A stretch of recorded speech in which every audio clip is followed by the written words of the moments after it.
Santiago Nieto, ex titular de la Unidad de Inteligencia Financiera, hoy encargado del despacho de la Procuraduría General de Justicia en el estado de Hidalgo. Le agradezco mucho, doctor, que nos acompañe. ¿Cómo le va?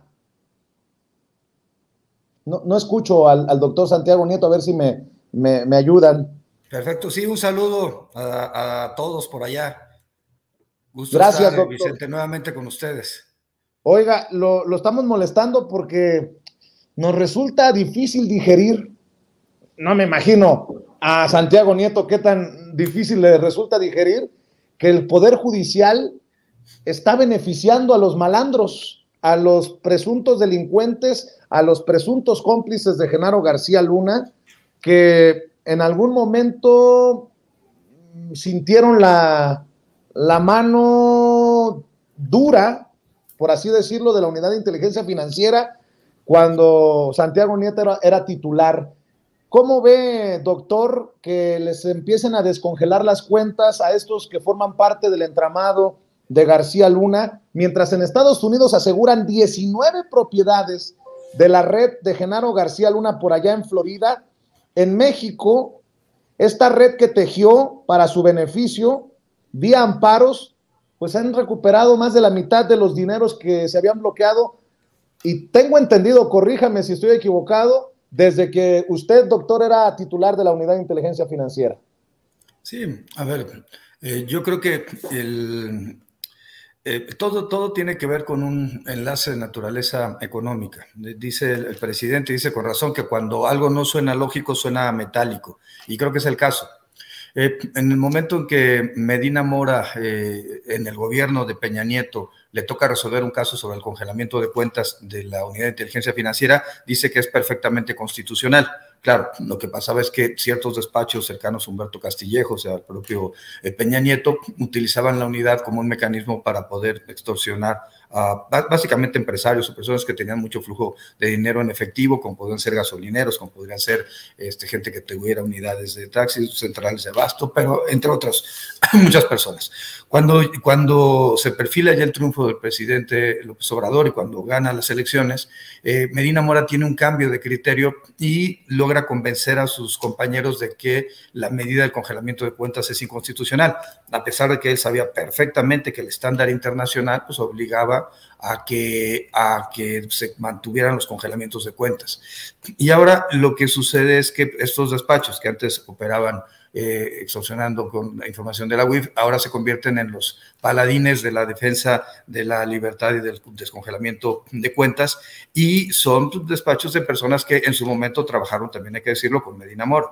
Entonces, la salida de Medina Mora significó un respiro para la Unidad de Inteligencia Financiera y, bueno, la posibilidad de que se impuso una reforma legislativa. Ahora, ¿qué es lo que ha sucedido? Efectivamente, en el caso de García Luna o en el caso de Cabeza de Vaca, son casos en los cuales en su momento se congelaron las cuentas y que tanto la administración que yo encabecé como la que encabeza actualmente Pablo Gómez, se hicieron la defensa jurídica del caso hasta llegar a las últimas instancias. La posición es: si les daban una suspensión provisional, nos íbamos a quejas; si les daban una suspensión definitiva, nos íbamos a recurso de revisión; si les concedían el amparo, nos íbamos nuevamente a revisión ante los tribunales colegiados. Y el asunto es que son estos casos paradigmáticos donde los jueces han tenido una actitud, pues por decirlo menos, bastante complaciente con las personas vinculadas con la clase política. Y creo que esto también habría que reflexionarlo por qué está sucediendo. Y yo creo que el tema central es que, a pesar de que la jurisprudencia permite al juzgador ponderar, o la primera jurisprudencia que se emitió, la segunda jurisprudencia, la que impulsa Medina Mora, dice que es inconstitucional cuando no vienen de un requerimiento de autoridad extranjera. Y hemos llegado a casos realmente patológicos, como el caso de Cabeza de Vaca, donde, como la solicitud de una autoridad extranjera, si la memoria no me falla, el FBI, no decía que se congelaran las cuentas, sino que se solicitara información y se investigara para ver si se ejercía la facultad de bloquear las cuentas. El juez terminó diciendo que, como no había instrucción expresa internacional, el congelamiento no procedía y no podíamos tomarlo como una petición internacional. Esto realmente es absurdo porque, pues, primero, realmente los jueces mexicanos están pensando que una autoridad, una agencia norteamericana que se trabaja bajo el principio de reciprocidad, puede instruirle a una autoridad del gobierno mexicano. Pues me parece que eso es no entender el propio concepto de soberanía. No, la redacción es, en estos casos, de se solicite, se investigue para, en su caso, bloquear las cuentas, es porque estamos hablando de derecho internacional, estamos hablando de un régimen soberano, estamos hablando de países independientes. No podemos nosotros recibir una instrucción de una agencia norteamericana porque eso, pues, atentaría contra los principios del derecho internacional público. Entonces, lo que estuvimos viendo en esto, lo que se ha estado viendo, es que con mayor frecuencia en los últimos 2 meses, pues el número de liberaciones de cuentas de personas relacionadas con actos de corrupción ha sido cada vez mayor y está relacionado con esta idea de limitar la capacidad operativa de la unidad de inteligencia financiera, insisto, en contra del estándar de las recomendaciones 4 y 38 del Grupo de Acción Financiera Internacional contra el lavado de activos, que obligan a los estados a tener herramientas fuertes de decomiso, de congelamiento de cuentas, para evitar simple y sencillamente que ese dinero ilícito, venga de corrupción, venga de narcotráfico, venga de trata de personas, no pueda seguir siendo utilizado en el ámbito del sistema financiero mexicano.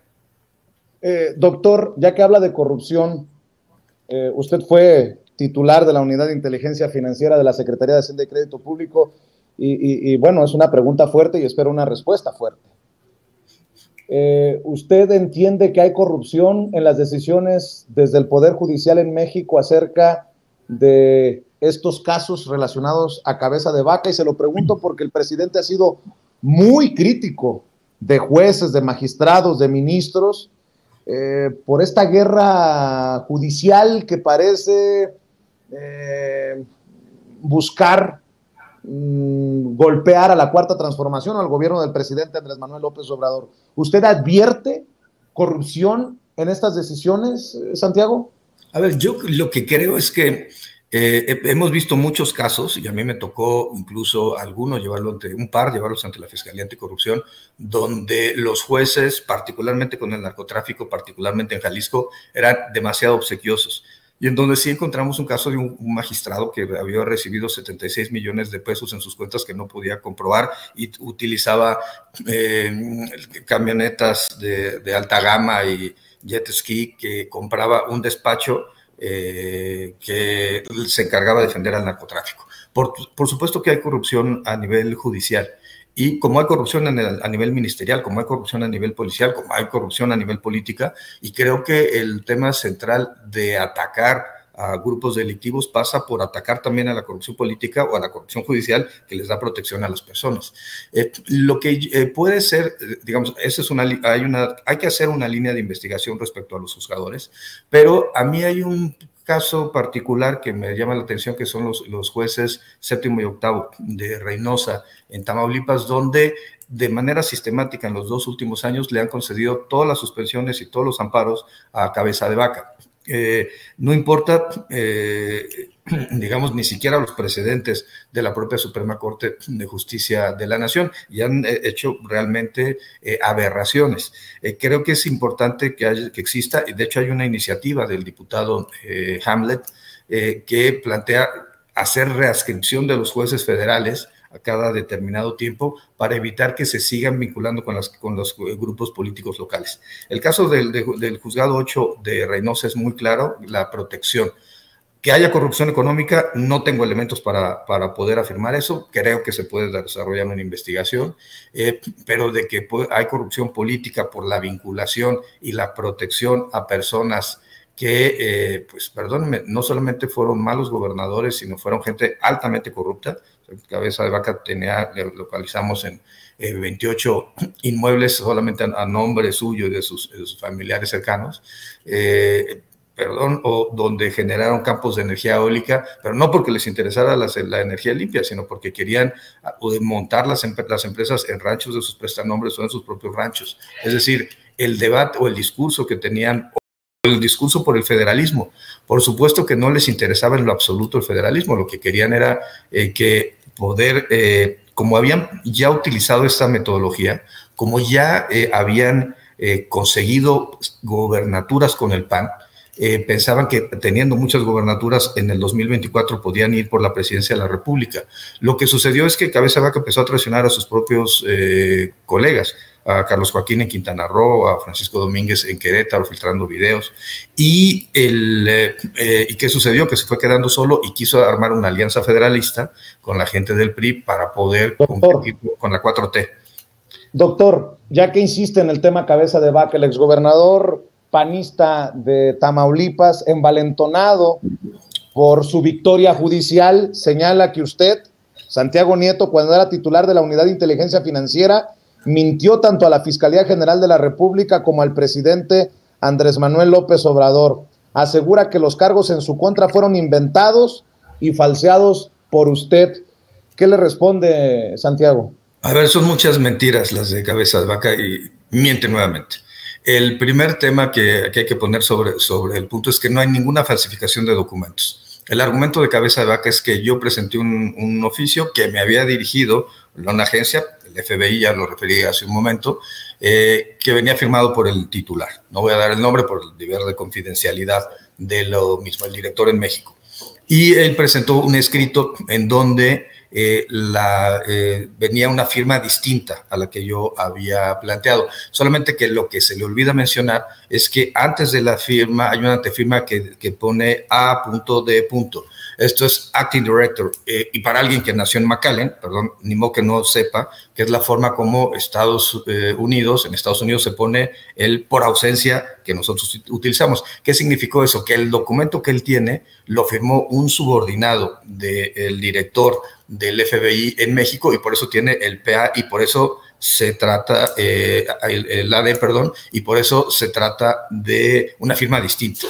A partir de ahí, él le miente con los mensajes que manda al presidente, con los mensajes que mandó a la Secretaría de Gobernación, diciendo que estaba el documento falsificado, lo cual es absolutamente falso. El documento es real y se encuentra el acuse respectivo, evidentemente, pues, en la Embajada Norteamericana.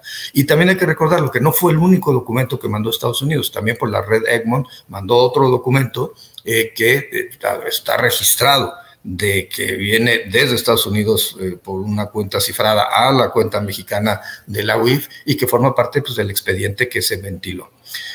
Una segunda mentira es que haya sido exonerado. Él no fue exonerado en ningún momento. Se le concedió un amparo que revoca una orden de aprehensión en donde el tema era la orden de aprehensión por lavado de dinero y por defraudación fiscal respecto a un inmueble, un departamento que él había adquirido con el dinero que se le pagó en teoría, por las reformas estructurales. Acuérdense que Peña Nieto pagaba a los senadores y a los diputados por las reformas estructurales con dinero en efectivo, y ese dinero fue utilizado a partir de empresas fachada para la compra de este departamento, que después lo venden en 42 millones de pesos a otras empresas también fachadas que se correlacionaban por él. Entonces, no está exonerado. Hay 2 carpetas en la Fiscalía General de la República, en FEMDO y en Anticorrupción. Hay 3 carpetas en Tamaulipas y puede seguir el proceso en su contra en cualquier momento. Creo que sí no lo noto evidentemente envalentonado, pero ojo, no está aquí. Eso también hay que recordar, no está aquí. ¿Por qué no fue candidato a senador en Tamaulipas? Porque tenía una orden de aprehensión y sabía que si tocaba el piso mexicano iba a ser detenido, porque no solamente por la orden de aprehensión, sino tenía la característica de prófugo de la justicia, porque nuestra Constitución establece que desde la orden de aprehensión, cuando alguien no es localizado, pierde sus derechos político-electorales y adquiere esa categoría de prófugo de la justicia. Entonces, es una mentira tras otra, como siempre, pero lo que me queda muy claro y me gustó mucho es que dijera que iba a ser candidato a la presidencia de la República por la oposición. Pues, bendito sea Dios, ya con eso pues ya es hora de descansar todos. Morena va a ganar el 24 de cualquier forma, pero pues, si Cabeza de Vaca es el candidato, pues vamos a estar caminando. Eso no hay tema. De hecho, ya anda haciendo campaña en Texas. Ahí está el video. No, perdón por la risita, que yo sé que es la que calienta, perdón. Tú estás muy serio en el tema, doctor, pero sí, parece que anda haciendo campaña, pero en Texas, cabeza de vaca. ¿Lo tienes ahí, David? Échalo. Francisco de Vaca. Mi amigo que queremos mucho, Francisco de Vaca. He is the former governor of Tamaulipas. Él es el ex gobernador de Tamaulipas. He just wanted to say hello and greet you. Tengo desde los 4 años viniendo a este evento, a este rodeo. Es parte de una tradición familiar. Venía con mi abuelo desde que tenía 4 años. Ya, don David. Digo, era para mostrar que sí, en efecto, cabeza de vaca en su pequeño mundo sí considera que puede ser presidenciable, pero anda como Anaya haciendo campaña en Estados Unidos, doctor. Sí, a ver, es ridículo, pero tiene que ver con esta esquizofrenia, no percepción de la realidad. Fue uno de los gobernadores que quedó al final de su mandato peor evaluado. Morena tuvo unos resultados impresionantes en la elección del Senado recientemente en Tamaulipas por el lamentable fallecimiento del suplente del gobernador Américo Villarreal. También creo que hay que decirlo, Américo Villarreal, igual que Julio Menchaca, son de los gobernadores mejor rankeados del país, y creo que tiene que ver también con esta idea pues, de no permitir que los abusos del pasado permanezcan en el tiempo.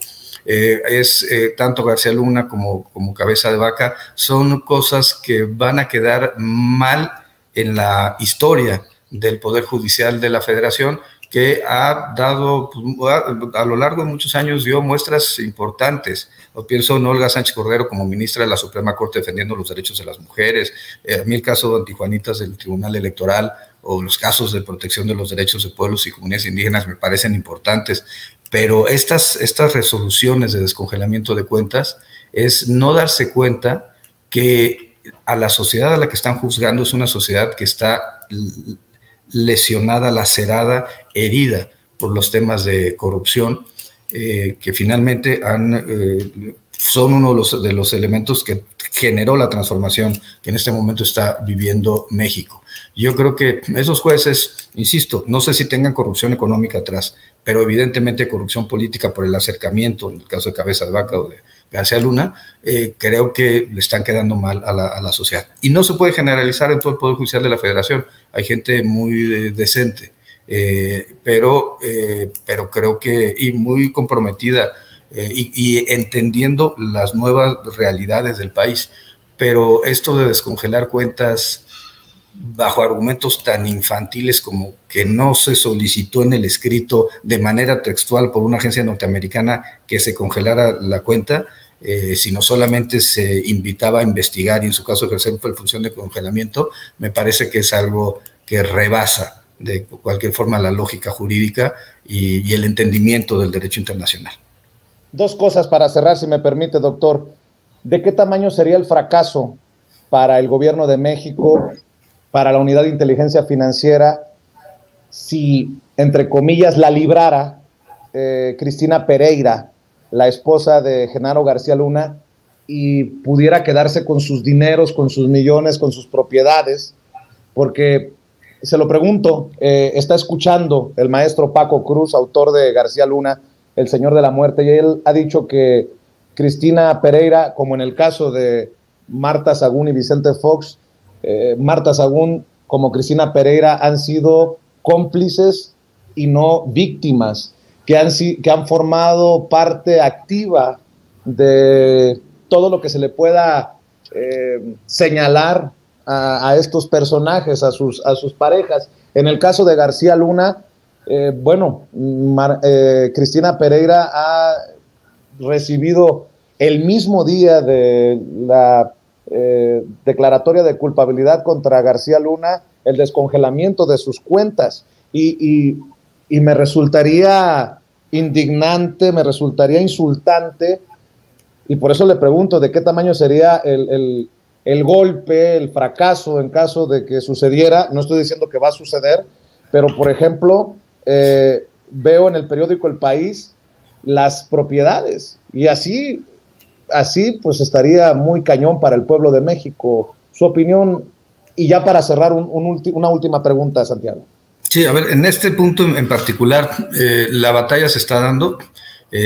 Además es una batalla del Estado mexicano, es la Fiscalía General de la República, es por supuesto la Unidad de Inteligencia Financiera, finalmente la demanda, pero yo creo que también hay que decir que esto no ha terminado. Esta GLAC, que era una de las empresas de García Luna con la esposa, recibió 32 millones de pesos para un diagnóstico, hacer un diagnóstico sobre la Fiscalía Antisecuestro de la Procuraduría General de Justicia de la Ciudad de México en la época de Mancera. Entonces, me parece increíble que eso pueda costar un diagnóstico. Por tanto, pues, evidentemente era algún pago, algún favor de naturaleza política.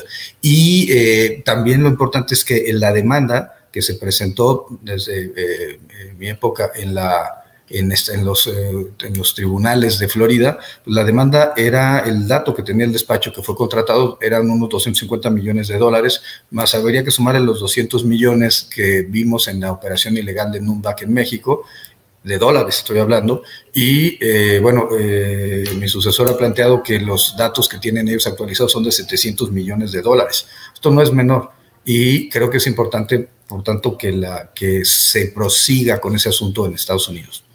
¿En qué vamos en este momento? Alguna vez ya lo habíamos platicado tú y yo. Ellos presentaron una motion to dismiss para bajar el procedimiento. Se les negó, apelaron y estamos esperando. Yo creo que en marzo a finales de este mes, estará resolviéndose ese asunto ante la propia, los cortes de Florida, para poder continuar con el juicio y finalmente recuperar los activos de que García Luna se llevó a Panamá y de Panamá a Estados Unidos.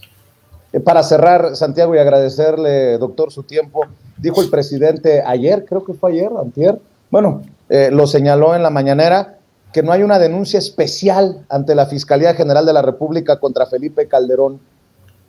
¿Qué sabe usted, Santiago, de alguna investigación, de alguna denuncia contra Felipe Calderón?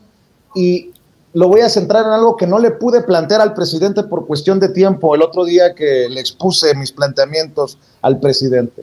En los argumentos finales, la fiscal Erin Reed, a mí nadie me lo contó, yo lo escuché, Erin Reed dijo, y se lo decía al jurado, la defensa les está queriendo plantear que todo mundo está traicionando, que todo mundo quiere vengarse de Genaro García Luna porque es el enemigo número uno, y eso no es cierto.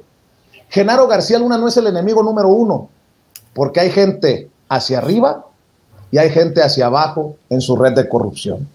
Hacia arriba solamente estaría Felipe Calderón. Por eso lo pregunto, Santiago. Con eso quiero cerrar. ¿Cuál es su respuesta? Bueno, los datos que en algún momento el INE pidió información sobre el Partido México Libre, se le entregó información que vinculaba evidentemente a Felipe Calderón sobre transferencias, transacciones que tenía, y entiendo que eso sirvió de base para que se le negara el registro a ese partido político. También se le dio vista ante la Fiscalía Electoral. El presidente tiene toda la razón, no hay una denuncia, digamos, formal, por lo menos por temas de lavado de dinero ante la Fiscalía General de la República, pero sí por delitos que podrían generar delitos naturales electoral, y eso está en manos de la Fiscalía Electoral, y bueno, pues el INE debía continuar también con una investigación. Insisto que sirvió de base para que el partido no pudiera, por mayoría, no fueron todos los consejeros y las consejeras quienes estuvieron a favor de ello, pero por mayoría para que el partido no tuviera registro. Y creo que finalmente, creo que la Fiscalía tendrá que dar respuesta a esta pregunta, pero yo creo que lo importante es también revisar hacia el pasado, de lo que ya se cuenta prescrito, por el simple paso del tiempo, porque es importante tener una comisión de la verdad, lo hemos platicado tú y yo, que permita explicar todo el nivel de corrupción que se vivió en los últimos sexenios en el país, que generó esto, las enormes desigualdades que tenemos y el debilitamiento del Estado de Derecho. Corre, doctor, te agradezco tu generosidad, sé que tienes muchos compromisos y te mando un abrazo, éxito por allá en Hidalgo. Abrazo. Saludos al gobernador Julio Menchaca, es Santiago Nieto, ex titular de la Unidad de Inteligencia Financiera de la Secretaría de Hacienda y Crédito Público, hoy encargado del despacho de la Procuraduría General de Justicia en aquel estado, el estado de Hidalgo.